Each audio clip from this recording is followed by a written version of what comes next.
एवढे वेगवेगळ्या प्रकारचे शिवलिंग कुठे आहेत तर चला दाखवतो। आज मी आणि माने आम्ही दोघं बी घरीच होतो की तेवढ्यात कॉलेजवरनं फोन आला की पाटेश्वरला जायचंय म्हणून गाडी काढली ना आम्ही दोघं पण निघालो।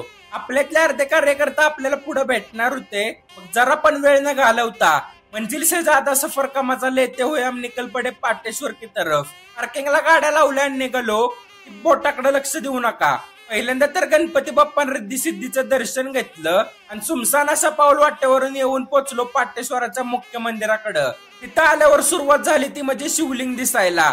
मुख्य मंदिराचं बांधकाम आपल्याला दगडी स्वरूपाचं दिसतं। दर्शन घेतलं आणि मंदिराच्या बाहेर असलेली ही नंदी महाराजांची मूर्ती पण एक नंबर दिसत होती। त्याच खाली प्रसाद असल्यानं आपल्या पोटा पाण्याचं बघून आम्ही निघालो कोटोलिंग मंदिराकडं। तिथे जाताना आम्हाला दगडात कोरलेल्या आणि पाण्यात असलेल्या मोठ्या आकाराच्या शिवलिंगांचं दर्शन झालं। कोटोलिंग मंदिरात आतापर्यंत आम्ही कधीच न बघितलेल्या अशा महादेवांच्या पिंडी बघितल्या आणि त्या जागेचा निरोप घेऊन परतीच्या मार्गाला लागलो आणि सुप्रसिद्ध असं सुपनेकरांचा बटाटा वडा खाऊन व्लॉगचा एंड करूया।